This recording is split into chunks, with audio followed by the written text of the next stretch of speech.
Praise the Lord. सबको प्यार भरी जय मसीह की। मेरे प्रिय भाई बहनों, आज मैं परमेश्वर के शुद्ध वचन के साथ फिर से आपके रूबरू आई हूँ। जी हाँ, क्यों कहा मैंने शुद्ध?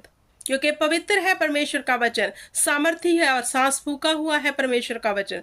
आज का जो मेरा टॉपिक है, इस वीडियो को अंत तक देखना। क्या कहता है परमेश्वर का वचन?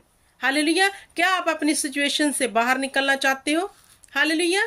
तो आज आपको पता चलेगा कि आपके अंदर इस पवित्र पुस्तक में जो लिखा है करने की क्षमता है। हालेलुया। आज का मेरा टॉपिक है वचन देहधारी हुआ। जी हाँ, वचन देहधारी हुआ। ये जो वचन है, मेरे पास पवित्र पुस्तक है अभी और आपके घर में भी है। जे देहधार के धरती पर आई। हालेलुया।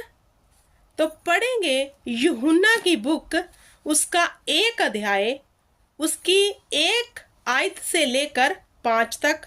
फिर मैं इसको पढ़ूंगी 13 और 14 आयत। हालेलुया। क्या कहता है वचन? आदि में वचन था, मतलब पहले से ही वचन था। वचन कौन? शब्द। हालेलुया। और वचन परमेश्वर के साथ था और वचन परमेश्वर था। यही आदि में परमेश्वर के साथ था।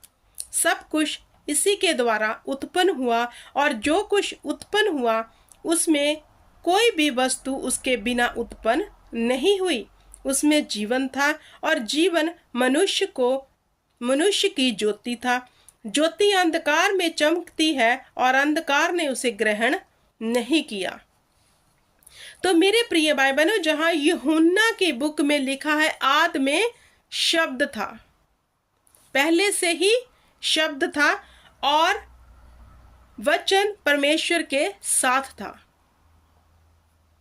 पहले से ही वचन था और वचन परमेश्वर के साथ था।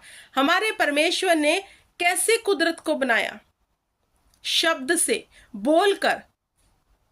सूरज, चांद, तारे, जितनी भी धरती की वस्तुएं जो हम निहारते हैं, हालेलुया, कैसे बनी?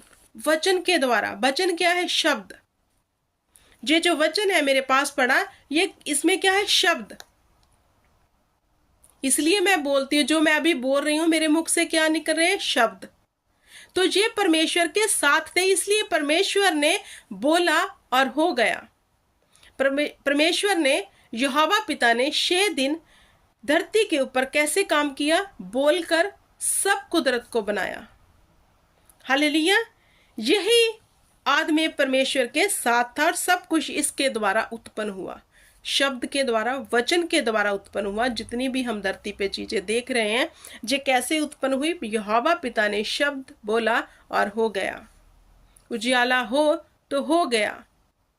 धरती को आकाश से अलग किया, बोला परमेश्वर ने और हो गई।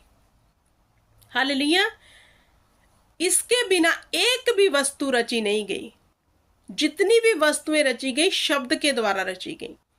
अब जो मेन बात है, क्या कहा वचन ने? उसमें जीवन था और वह जीवन मनुष्य की ज्योति था। शब्द में क्या है? जीवन। जैसे कल मैंने एक वीडियो डाली अपने यूट्यूब पे कि हमारे मुंह के शब्द हमारी जिंदगी को बनाते और बिगाड़ते हैं। तो जहां वचन में लिखा, उसमें जीवन था। किसमें? वचन में, शब्द में। इसमें क्या है? जीवन है। हम जीवन कहाँ ढूंढने जा रहे हैं? बाहर। कोई हमारे लिए प्रेयर कर दे, कोई हमारे लिए कुछ बोल दे, लेकिन जीवन वचन में है। जब आप वचन को पढ़ोगे, अपने अंदर आप जीवन को ले रहे हो। क्योंकि जो काम आप खुद अपने हाथों से, अपनी बुद्धि से करोगे, वह आपके पास रह जाएगा। जब आप किसी के सुने सुनाए पे करते हो, वह आपके जीवन में उतना फल नहीं ला सकता जो आप खुद इसे पढ़कर मनन करोगे। हालेलुया। तो जीवन क्या है? वचन। हालेलुया। अगर आप जीवन चाहते हो, अगर आप अपने जीवन में जीवन चाहते हो, अच्छा जीवन, तो इस वचन में है। ये वचन में लिखा, मैं खुद से नहीं कह रही।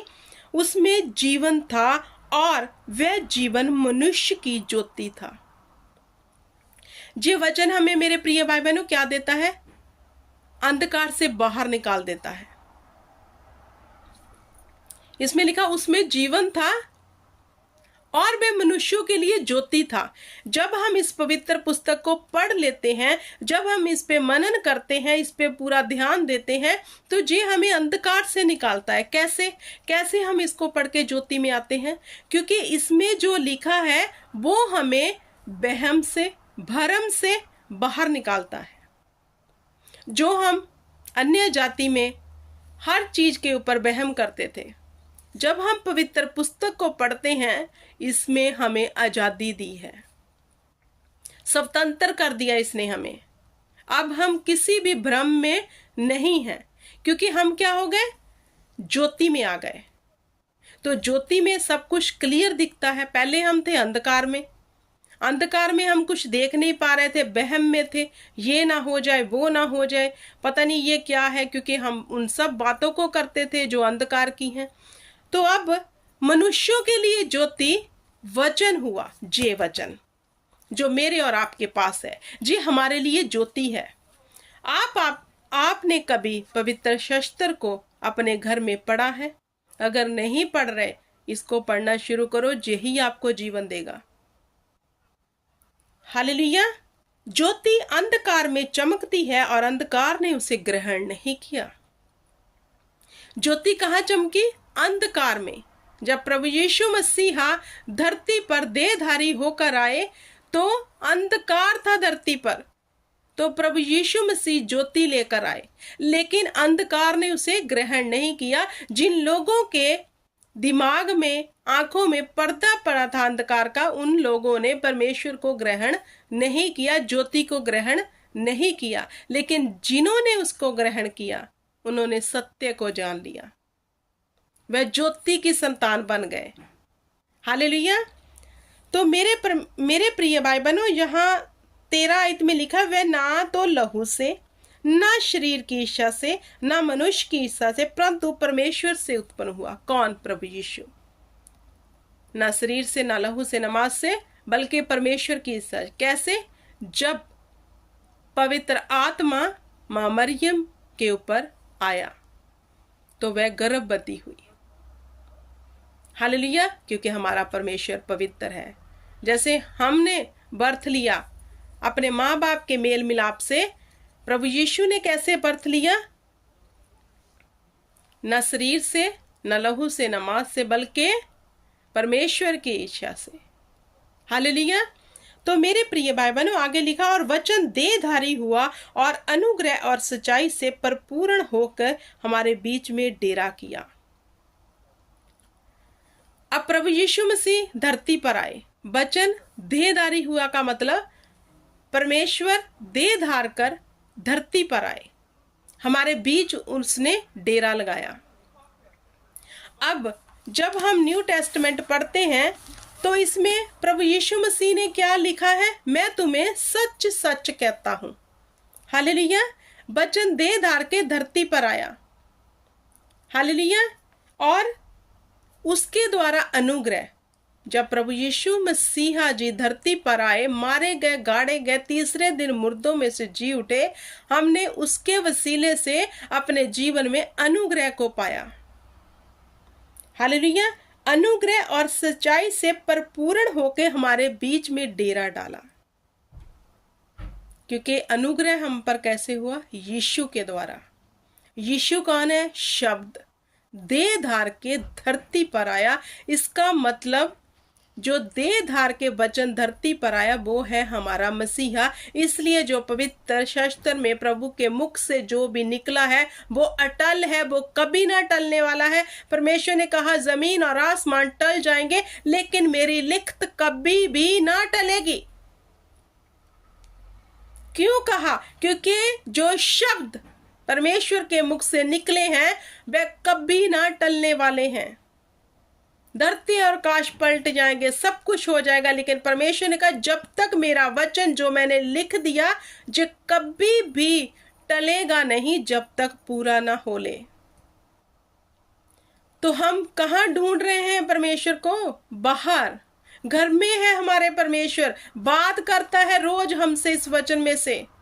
आप मांग कर तो देखो, खुदावंद आपको वचन में से बताएगा कौन से समय तूने क्या करना है, कैसे तेरी चाल होनी चाहिए, परमेश्वर वचन में से बताएगा। कैसे तूने अपना जीवन व्यतीत करना है, परमेश्वर वचन में से बताएंगे। कैसे तूने अपनी हर समस्या से बाहर आना है, परमेश्वर वचन में से बताएंगे। वचन के बाहर जाकर जिंदगी नहीं है, क्योंकि अभी हमने पढ़ा इसमें जीवन है। वचन के बाहर जाकर कोई जीवन नहीं, कोई जिंदगी नहीं। जो लोग धोखे में हैं, जो लोग सोचते हैं कि हम वचन नहीं सुनेंगे, चर्च जाएंगे, वहां पे प्रीच हो रही है आशीष बरकत इधर उधर, और वचन का उनको ज्ञान ही नहीं है, वो मूर्ख बने हुए हैं वचन को लेकर, तो उनके बीच में जीवन नहीं है। चिन्ह और चमत्कार धरती पर रह जाएंगे, जे साथ नहीं जाएंगे। लेकिन परमेश्वर का जे वचन सदा अटल रहने वाला ही हमारे जीवन को बदलेगा। अगर हमारे अंदर परमेश्वर के वचन की जड़ नहीं है तो हमारे अंदर जीवन भी नहीं है। जी वचन ही बयान करता है। क्या कभी आपने गौर किया है, आपने जीवन को ले लिया है या फिर नहीं, या फिर चिन्ह और चमत्कारों के पीछे ही भागकर अपना जीवन व्यतीत कर रहे हो? तो बड़े धोखे में हो। पीछे आ जाओ, वचन को पढ़ो। वचन ही परमेश्वर है। आदि में वचन था और वचन परमेश्वर के साथ था और वचन परमेश्वर था। यही आदि में परमेश्वर के साथ था। सब कुछ इसी के द्वारा उत्पन्न हुआ। सब कुछ ये है, ये है। परमेश्वर का मैंने अपना वचन भेज के तुम्हें छुड़ाया। हालेलुया। अगर हम छूटना चाहते बंधुआई से, कर्जे से, बीमारी से, किसी भी समस्या से, परमेश्वर कहता है मैंने अपना वचन भेज के तुम्हें छुड़ाया। प्रभु यीशु मसीह को भेजा और हमें छुड़ा लिया। जब तक हम इसे अपने अंदर नहीं लेते, इस परमेश्वर के पवित्र कलाम पे मनन नहीं करते, तब तक हम में जीवन नहीं है। हालेलुया। आई होप कि आपको समझ आ गया होगा। इस वीडियो को यहीं समाप्त करती हूँ। मनन करो, मेडिटेशन करो, वचन के ऊपर ध्यान दो और इसी पे चित्त लगाओ। इसी में जीवन है। God bless you everyone.